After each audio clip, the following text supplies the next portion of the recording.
Hello and welcome to Linoleum Knife, and we have an insane amount of stuff to cover this week, so we're not going to shilly-shally on the introductions. Across the table from me is Dave White, film critic for Movies.com.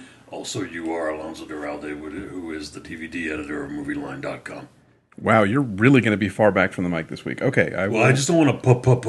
Okay, fair enough. I was listening last week. We did that a lot. No, I've been doing that a lot. I mean, like, I want to eat the microphone, and I want to, my perfect opinions must be heard. All right, I've got you turned up, so it's you can sit up. Am I beautiful sounding? You are, yes. Am I going puh? Well, I can never tell that until afterwards, but your levels are good, so all right, you can sit up. Hold my head rigidly. Okay. This many inches away from the microphone, and I will do likewise. And that will be my experiment this week. Yes. To see, look what I'm doing. I'm making like the turkey thing. Okay. Right here. That's what I'm doing. Okay. Yes. The one hand width. Although your hands are less wide than mine. I have delicate little 12-year-old boy hands. So, okay, let's get rolling because there are 4 big movies opening this week that we need to talk about. And of course, the most important thing to happen to pop culture ever is the release of Justin Bieber Never Say Never 3D. Thoughts? I'm kind of just thinking about how you brought home a bag of potato chips just now. It's French haunting us in the kitchen. I know. Well, I want to eat some more of them like right now. Yeah, that would really sound terrible. It would sound all right, maybe. To eat potato chips or anything? No, it would be all no. It would be I'm worse. Thinking more about them than I'm thinking about Justin Bieber. It would be worse than the puhing and the tuhing from last week. So you think? I think it would. It could be a sonic experiment. Yeah, no. But 30 minutes is a long time before I get to have more chips. It will fly by. It always does. I'm really grateful that you bought them. Thank you. I appreciate it. I've been needing. Well, like when you've got dip in the fridge. Like I know I sent you to the grocery store to get Captain Crunch, and you came back with Captain Crunch and Ruffles. Yes, because I'm a good husband.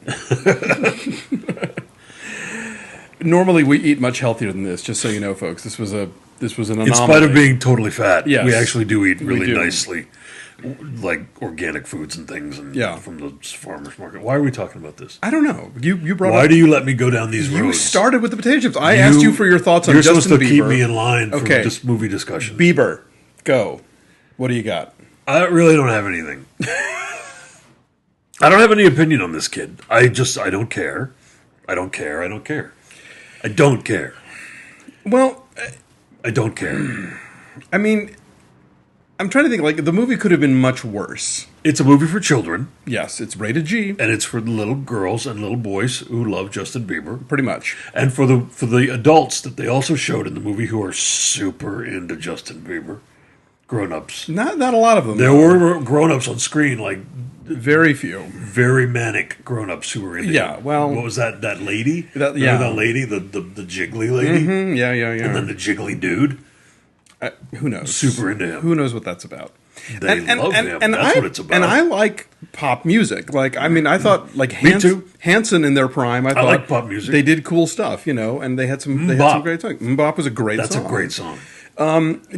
Even the Jonas Brothers concert movie, afterwards I thought, well, I might give these guys a shot. I might listen to some of their stuff because they work with some interesting people, like Blue, who's a singer-songwriter I like, has written some stuff with them. The Jonas Brothers are really boring. The Jonas Brothers, ultimately kind of boring. And really, the Biebs, also kind of boring. Why did you just call him that? Because I felt like it.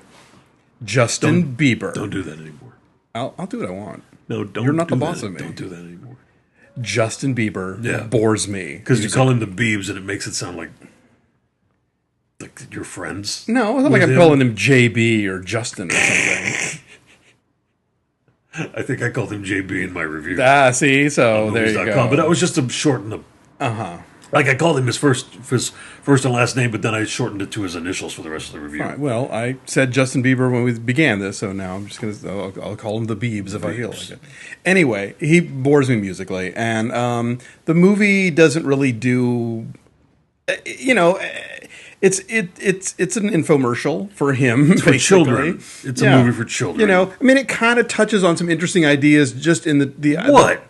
The notion. What interesting ideas does the notion of that this kid has sort of pioneered the whole, like, social networking climb to fame. I mean, he was doing these YouTube clips from Canada, from nowhere. What like Fall Out Boy did it before he did. Yeah, but you know what? He was like, what, 14 or something? Too. He was some little kid in the suburbs, and then like this producer in Atlanta, sees him and sweeps him up. And then even then, like labels didn't want him, so he starts twittering, and the little girls start showing up at the radio stations. I mean, so that aspect I was like, okay, well, this is new and different, and he did this thing that really people hadn't quite seized upon before. There was a vacancy in little boy, androgynous boy musician, non-threatening boy. Yeah, and he filled that vacancy. Yeah, and he sings fine, and he loves eating donuts out of the garbage, and and riding on Segways. I mean, it'll be interesting. I mean, again,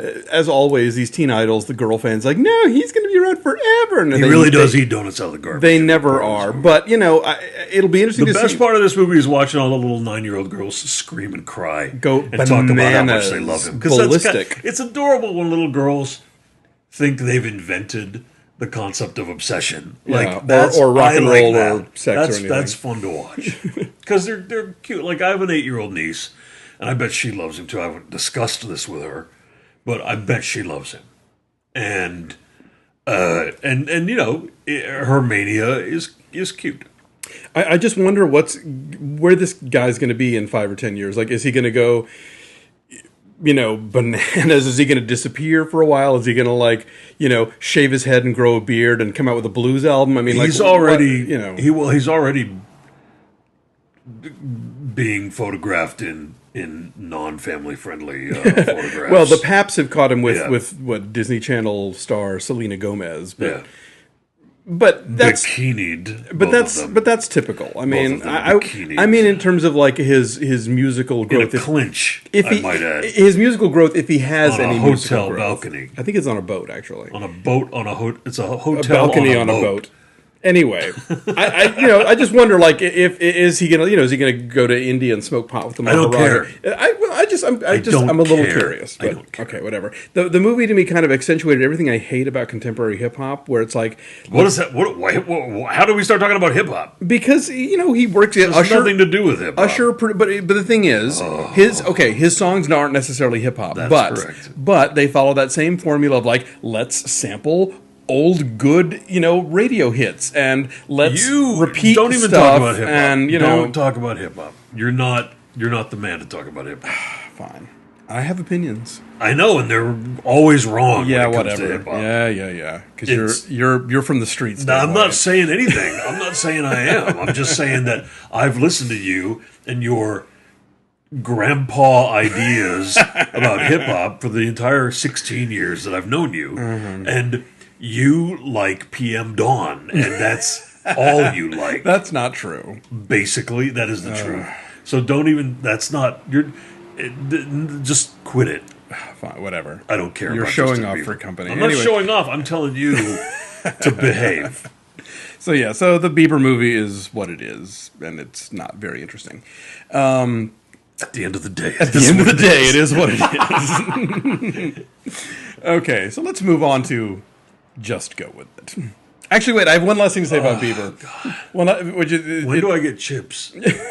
The one last thing I would say about Bieber is that you will have a much more interesting time watching Celine Dion through the eyes of the world. That's a fact. That movie is crazy. And we don't even like Celine either, but her movie is nuts and she's entertaining. That movie and the book about her almost made me like her.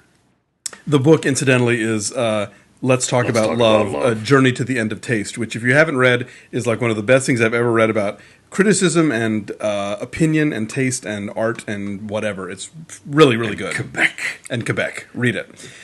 Okay, enough of that. Just go with it. No. No. Yeah, I wanted to stick a fork in my eye. No, I want to stick a fork in the eyes of the people in the movie. Well, that too. Kids. Also the kids. Everybody. I will stick a fork in a kid's eye. The kids had a couple of... The kids actually had the few... That kid will deserve to have a fork stuck in that The only parts I think I laughed in that movie involved the kids. When the girl goes face first into the mud. That was funny. And where the boy negotiates with Adam Sandler. And when Adam Sandler gets his balls crushed. That was funny. Yeah, but that's in the trailer. If you like that sort of thing, it's in the trailer. I like the parts where people are being injured. Yeah. And I wish everyone were being injured. I would say, if there'd been actual injuries. Like if that had been like Jackass 4D... starring Jennifer Aniston and Adam Sandler, and they were just being assaulted and injured and mutilated for the entire 116 minutes, I might add. I know. 2 full hours of this. I wanted to injure director Dennis agony. Dugan. Yeah. It is. I need potato chips. There are screenings where you're looking at your watch, and there are screenings where you literally just start hitting yourself in the face, and just wanting any kind of escape. And this was the latter. Do we need to even talk about what it's about and everything? Talk about Cactus Flower. Okay, we watched Cactus Yes. Flower. This is a about that. Just go with it as think about chips. Just go with it as a remake of Cactus Flower, which is a 1969 comedy with Walter Matthau and Ingrid Bergman and Goldie Hawn. Goldie Hawn won an Academy Award. It was her first big movie. It ain't bad. It's not great, but it's kind of funny. It has some laughs. Yeah, and there's it's got Ingrid Bergman. You can see Ingrid Bergman like a movie with frugging, Ingrid Bergman in it. frugging. That's better than Ingrid Bergman dances in a go-go discotheque. Yeah, like does the boogaloo. You want to see that, and it's like Quincy Jones arrangements of Monkees hits. Right. You know, it's plenty of pleasurable moments. Yeah. To be had watching, which Cactus there were Flower. none in Just Go With It. None. The parts where people are being hurt. Okay, maybe. Yeah. But, they go to Hawaii, and all I could think was like Adam Sandler saw a couples retreat and thought, I want a free vacation too.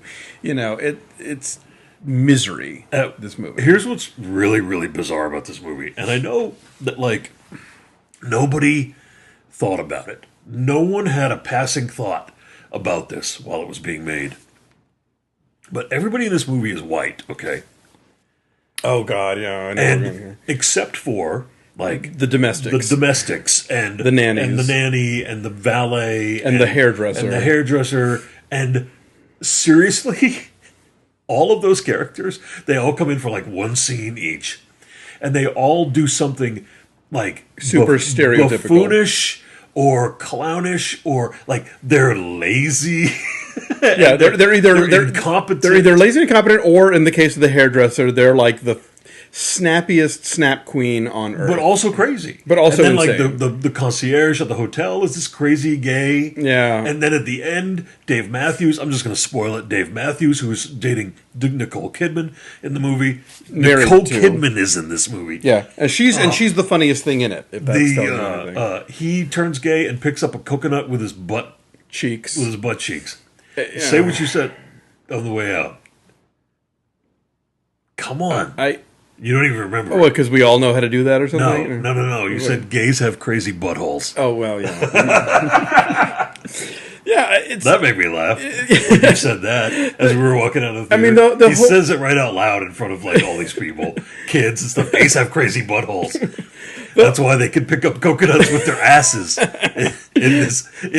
If they're Dave Matthews apparently has a crazy butthole. Apparently so. Yeah. The whole movie is just sort of like Dave Matthews, the singer, by the way. There's not just some actor named Dave Matthews. No. The Dave Matthews Band. The singer of Dave Matthews Band plays the guy who turns gay and lifts up a coconut with his butthole and is seeing Nicole Kidman. Is married to whatever.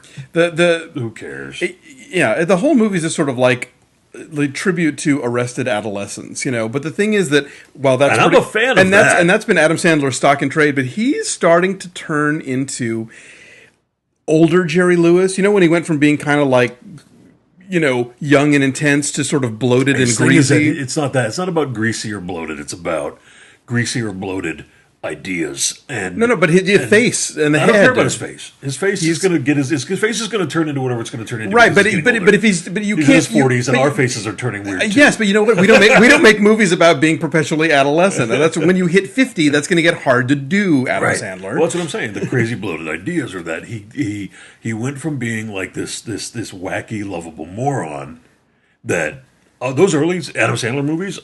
I'm into them. I'll watch them. They're funny. No thanks. Happy Gilmore and stuff. That's funny. No, and it is. No. And the thing is that now he wants to occasionally be this serious guy, and I'm not talking about the serious movies that he's made, like Rain Over Me, Spanglish, Punch Drunk Love. Spanglish is terrible. But he's doing something serious. Where he's doing something unusual and it is an anomaly. But these Dennis Dugan directed movies are all about, like, I'm in my middle age now and I'm occasionally serious and sometimes I'm funny, but you got to pick one because it's like watching a Tyler Perry movie. It just goes like zoom, zoom, zoom, like back and forth between, I'm experiencing sentimental love feelings now for Jennifer Aniston, and it's very tender, and we're going to grind the movie to a halt with some little piano music while we discuss our special feelings for one another. And then, blah, fart joke! And then, it's out of control. Yeah. And I guess people will go see this movie and It love was it. the number one movie this weekend. Okay, well, that means people are stupid. If you Yes. went to see this movie and you like it, you're stupid. I'm sorry to report this to you, but if you like this movie, you are stupid. That's sorry. No, actually, I'm not sorry. No. Someone needed to tell you, if you like this movie, you are stupid. I got no argument with that. And as it just between movies, I want to mention you brought up Tyler Perry, which reminds me of my I favorite. moved my mouth too close to the It's microphone. okay. It's okay. But I've returned back to my... I got excited. My favorite tweet of the week was somebody. If you haven't seen the Atlas Shrugged trailer that's online, it was for the first of 3 movies that are coming out based on the insane Ayn Rand novel. Somebody tweeted that the trailer makes it look like a Tyler Perry movie for white people. I wonder if they just heard the traffic noise. Probably, but Our who windows cares? are wide open. I know. I Noise noticed going the on. sliding door was open, but whatever. The people are not tuning into this for the professional audio. They want to just us talking. Yeah. Okay. Especially summertime, we're going to have to really open all the windows. Ugh, yeah, or we'll die. Yeah. Okay. The Eagle. The Eagle. Which couldn't have been gayer had they filmed it at the Eagle. Well, you have to explain in any city You have to near explain you. what that means because people don't know what that means. The Eagle, for those... Because I explained it I went to a great Drake, my Movies.com. colleague at Movies.com. We went to the Movies.com offices this week to have lunch with everybody on the staff. And you had to explain and the I had to Eagle explain what the Here's Eagle was. here's a travel tip. All right. If you're in any major city in America and you come across a bar called... Even a minor city. yes. Like they all, like almost, they're all getting to have Eagles, it seems. If you encounter a bar called the Eagle, there's and about you're not gay, you there's hadn't want to be going there's into about it. a 99% chance that In it's fact, a if gay you're- leather bar. If you're not gay and you're not into wearing harnesses and stuff, then you probably hadn't ought to go into that bar either. I mean, if you are gay is what you mean. You said Whatever. it, yeah. If you're gay and you don't want to wear a harness, then Don't you go have to no the business Eagle. being in Yeah. that place either. So naturally, The Eagle is a new movie about Romans and their slaves, Right. and it's crazily gay But without ever here's the really thing. acknowledging it. I'm changing my. I'm going to say it's not fully gay. I'm going to say it's halfway gay. It's at least gay adjacent. It is gay adjacent. You could read it as being real gay. Like if you walk into the movie going, I'm going to have a gay time. There's going to be some gay stuff. I'm here. going to see gay stuff going down. Then you will see gay stuff going down because everything you will see will be filtered through the gay eyes, subtext meter that you have that you're bringing to the film. But there is tons of subtext to be had if you're looking for it. Well, if you're not looking for it, if you can fine tune your mind to go back to like 1950 to Victor Mature time. then what you're going to see is this. Those very movies sort of were like gay too, though. Boys' adventure, like it's there's no women in the movie. Yeah, they were not with speaking. And parts it's all anyway. about retrieving the golden talisman that the centurions lost in northern England and Their honor. and their manhood and all that stuff. And so that's totally fun. And it's Channing Tatum in a toga with his slave Jamie Bell. Yeah, Billy Elliot at his all grown side. up, yeah. And Jamie Bell again. I didn't hate what happened. Like I wasn't not entertained. The fighting stuff was okay. I was Fighting was good. I was kind of bored a lot. It's bloodless fighting. It's a PG-13. It's PG-13 movie. fighting, Everybody yeah. gets stabbed with a giant sword and no one bleeds. But this is the second movie now where Jamie Bell is the far more interesting character, but he's the sidekick. Right. If you had to sit through that, He's a better actor than Channing Tatum. tons. And if you had to sit through that crap fest a year or two Channing ago, Tatum is, if you saw them Jumper. side by side, Channing Tatum is like taller, beefier, sturdier, like bigger all over. And so obviously it makes sense that he's the he's sidekick. The, No, he's I the get boss it. dude I get in the it. movie. But if you saw Jumper, where Jamie Bell was way, way, way more interesting than Hayden Christensen, there's kind of a similar But it's still not worth seeing. dynamic here. Yeah, to do notice not. that. The Eagle, like I said, the action stuff is good, but I was kind of bored. If you for want to the see a non-action cool stuff. movie about this very thing, same plot, basically. Last year's movie, Centurion, that barely got released. I don't know what. It came out like last August. It was one of those video on demands that got end of few August, theater dates. Was it Neil Marshall? Yeah, the guy who directed the Descent and that other crazy one. That other crazy movie with the car chasing Underworld. But yeah, no, that's not Underworld. Not Underworld. It's something else. And you look it up. Yeah. Neil Marshall's the director. The movie is Centurion. It is crazily violent and tons more satisfying. If I want to see a movie like that, I want to see Centurion. I want to see something like Valhalla Rising. I want to see the blood when someone gets their head stabbed. Yeah, I mean, with a either giant do sword. full on like wimpy or not wimpy, but like family friendly like Steve Reeves, or that's what this is though. Even that though, it's PG-13, so it's like I wouldn't take a little kid to this. I would take a 9 or 10-year-old boy to see it, because that would be like if my nephew. What is he, 6 now? Yeah. If he was 9 or 10 and was like, I want to see the eagle, I'd be like, okay. That would be. I would take him to see that. Right, but I'm saying, but you could take him to see like the Steve Reeves Hercules or any of those old silly Hercules. Oh yeah, movies, of course. So that's the differential. But yeah, I me's a PG-13 movie and it's got stabbing, but again, it's cartoons. It's like cartoon stabbing. Yeah, it's like in the Prom Night remake. What did you call it the other day? Bugs Bunny physics. Bugs Bunny physics. Yes. Yeah. Where there's no impact. There's no consequences. There's no consequence. Lingering scars. Yeah. And then there's Gnomeo and Juliet. Which I'm going to say it again, based on everything we've talked about so far. I don't care. I don't care. I didn't hate it. Whatever. I was amused by the Shakespeare stuff. That was all right. I was annoyed by the Elton John stuff, which is the whole movie. There's tons of it. It's constantly annoying because that's the entire movie. Yeah, like they'll start playing Crocodile Rock or Saturday Night's All Right for Fighting in like no particular context. The lawnmower race, just to have where it was appropriate. Okay, that part. Maybe. Gnomes are obsessed with lawnmowers. But just that's one thing you learn. Yes, is gnomes are obsessed with lawnmowers. They're obsessed with murdering each other. And destroying each other's lives and property. Right. They're hateful little creatures. Yeah, they're Crips and Bloods. They're red and blue. They're Crips and Bloods, yeah. When they come to life when you're not around, and they try to kill the F out of each other until Gnomeo meets Juliet, who are not particularly interesting lawn decorations. Not really. As characters. She's the typical Disney princess where she's trapped in the tower, but she wants to see the world and have adventures. Right. And, we've seen that a million times. Whatever. But Adam Sandler should come along and go to this movie. But I do like the fact that at one point Gnomeo winds up landing on the lap of a giant statue of William Shakespeare, who talks about how Romeo and Juliet ends tragically and how, so at least the movie acknowledges that they're not going to do the sad to inform you, Gnomes, that this story ends tragically. Yeah. And they're like, nah, we don't want to do it that way. Yeah, seriously, that's exactly, I'm not even having a fantasy about what they say. That actually happens. That really happens. There's some charming stuff to it. But nonstop annoyed by the Elton John score. That was the laziest score I've ever heard, rather, he takes little snippets of his big pop hit catalog, strings them all together, orchestrally. Yeah.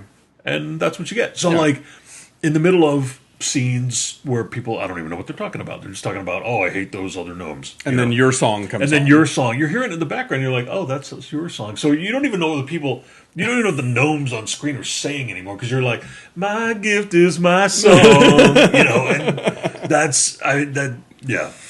yeah. It made me think of Moulin Rouge more than anything else. Totally. And then there's a lot of really that sort of Shrek style, current pop culture references stuff, that are going to be dated and just, But I didn't hate it. Brokeback Mountain references. Yeah, and Don't Ya by the Pussycat Dolls. Grown-ups that will get the grown-ups will get the stuff.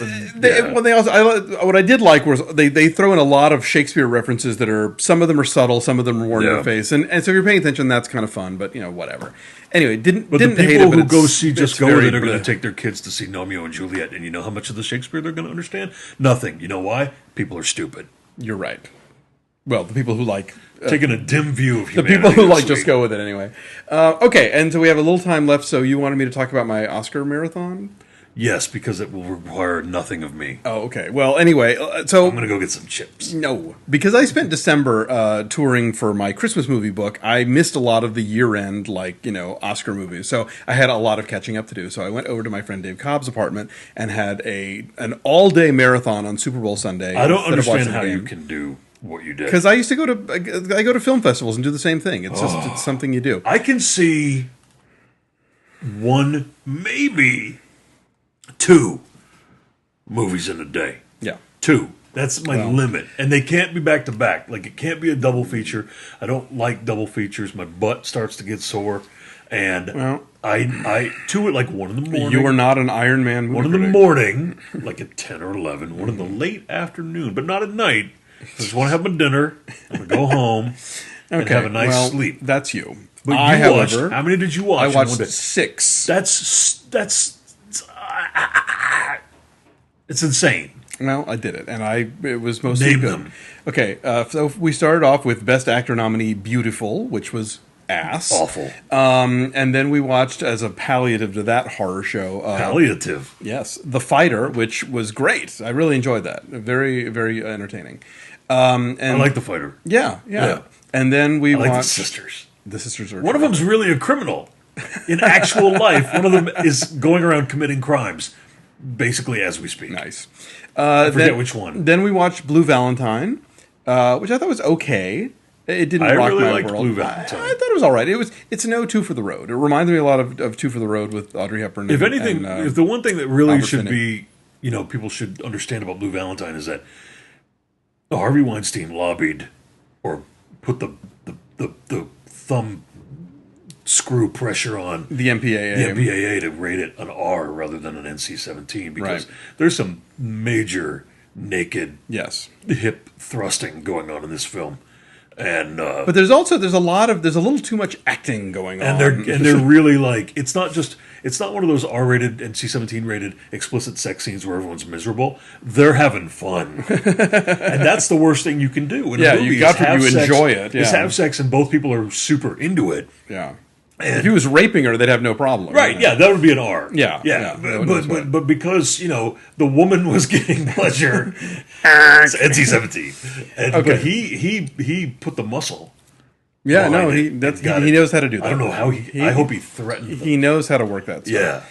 Anyway, those Because they suck. The MPAA should be abolished. no, they're ridiculous. Okay, so that was the first 3, and then we had lunch, and then What did you have for lunch? we went over to this place called Crave in chips? Valley. I had a big Chinese chicken salad. Like it was I could have gotten a half or a regular, and they didn't tell me that the regular meant literally a big plastic salad bowl was coming out. So I did not finish that, but it was real good. And then we watched Animal Kingdom with Best Supporting Actress nominee, which is okay. It was interesting, but it felt kind of familiar. You're not having chips. Keep talking. No chips talking for you. about- It's going to be too loud. Keep talking. Don't waste time. You're the worst. All right. And then I saw True Grit, which was wonderful. Really, really entertaining. Really enjoyed it. You're not eating those near the microphone. Promise I won't.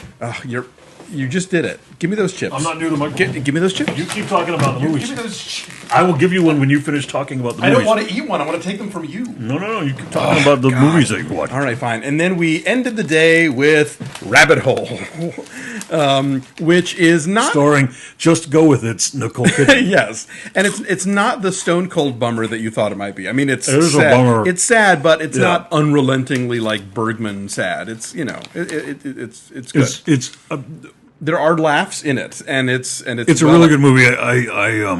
back. I found it to be moving. Oh, were you moved? Yes, no, I me was too. truly moved. Yeah, no, I was actually. It was really good. So that was my day. That was my Oscar marathon day. And so one last thing, we have about a minute left. Our friend Pyro writes in and says nice things about the show, and says that he likes it when Dave makes my voice go up 2 octaves. But anyway, say that, really? he did. He also asks that we end. When do I do that? When you say something, I'm like, nah, I do that sometimes. It's a You do that. It's a character flaw. You do that. Anyway, he asked that we end each show with stop with the chips. God. He asked that we end each show with a DVD We recommendation. talked about it already. What? No, Cactus Ball. No, sorry. That was Sorry. not tonight. He asked that we end each show with a DVD recommendation because I think that's a good idea. not all the movies that we talk about open everywhere in the country. So Like Blue Valentine is not coming to you. probably not, unless it somehow wins Best Actress, which it won't. Right. Well, my original choice for a DVD recommendation this week was the awesome PBS masterpiece series Downton Abbey, which just TV came show. out. Doesn't count. Yeah, well, it's our show. We can do what we want. No, it's not. We talk about movies. Fine. All right. Downton Abbey is fantastic, Yes. but it's a TV show. Fine. All right. It is a TV show. I don't think people care if we talk about TV shows, but whatever. Downton. Downton. Yes. Downton Abbey. It's real good. It's really great. But we're not talking about it because it's a TV show. So. Right. You wanted to talk about Miss Elizabeth Taylor. That's right, because she's in the hospital Again. with congestive heart failure. Poor thing. I just saw it on the news. So And I thought we should talk about an Elizabeth Taylor movie. yes, and many of our favorite Elizabeth Taylor movies are not on DVD. Shockingly enough, Boom, not on is the DVD. best one. X, Y, and Z, not on DVD. Also another great one. Driver's Seat, not on another great DVD. one, yeah. So we're going with the VIPs. Which is actually very boring. But here's why you should watch it anyway. Because it's set in an airport in the 1960s. Back when jet travel was still The glamorous. whole movie, these people are just stuck in an airport in 1960, what, 7? Yeah, 6, late 60s. Whatever. And you would think they were At the UN or boarding, something. yeah, they're at the United Nations or boarding some sort of luxury liner. Or a Like, spaceship. yeah, it's I don't remember what happens. in Well, the VIP. okay, she's like trying to leave her husband Richard Burton to go off with Louis Jourdan, but then Burton shows up at the airport and then they like argue a bunch. And then like Rod Taylor is trying to save his company and Maggie Smith is his devoted secretary. Oh yeah, young Maggie Smith. Young Maggie Smith, who's also in Downton Abbey. Old Maggie Smith is in that, and she's great. And then what's her face? Rutherford. Lady Dame somebody. You know, she plays Miss Marple in all those movies. I can't believe I'm blanking on her name. Margaret Rutherford. Plays a dotty old lady, as she always does. And she won an Oscar for it, just like Goldie Hawn. And that's hilarious because this movie is not worth any kind of Oscar. Well, it's funny because Helen Hayes won an Oscar a few years later for Airport, which is kind of the same movie, only nothing is about to crash. Airport is on the plane, though. Yes, mostly. And this is if Airport were actually set at the airport and there was no disaster, and there was no bomb. You have the VIPs. Yeah. So basically, nothing exciting happens, and it's all in the waiting area. It could be a double feature with Unaccompanied Minors, movies that are set entirely in airports. You know what it reminded me of? You know what movie it reminded me of? What? The Cobweb, which is another movie where nothing happens. But I would still recommend it. Yeah, which is hilarious. That because movie. It's all about drapes. It's like they get these all-star casts of really old people to yell at each other in an enclosed space. Yes, and then nothing happens to them. Nothing exciting at all. And that's entertainment. The Cobweb is actually about curtains. Yeah, it's about drapes in a mental institution. Drapes in a mental hospital. What will they do? What drapes will they choose? Drapes will they choose for the mental hospital? We're not making this up. That's really what this movie's about. It's great. Put it in your TiVo. It comes on TCM. Like all the time. Vincent Minnelli directed it. It is on TCM on a semi-regular basis. Yes. It is not obscure. I mean, it is obscure, but it's not hard to find. It might even be on DVD now. Like Warner Archive might have put it out or something. They should. If they haven't, they should, because it's a perfect example about a movie being about nothing and still totally entertaining, which is just what the VIPs is. As well. Yes. Yeah. Okay, so that's our show. Time for chips. Okay, join us next time. Tell your friends. We will be starting a Facebook page soon, and we'll let you know about that. Alonso will be starting a Facebook page. Yes, soon. and if you have any questions or comments or requests or whatever, drop us a line at linoleumpodcast@gmail.com. And I will ignore them. But I will read them. Thank you for joining us. We'll see you next week. Or you'll hear us next week. Whatever.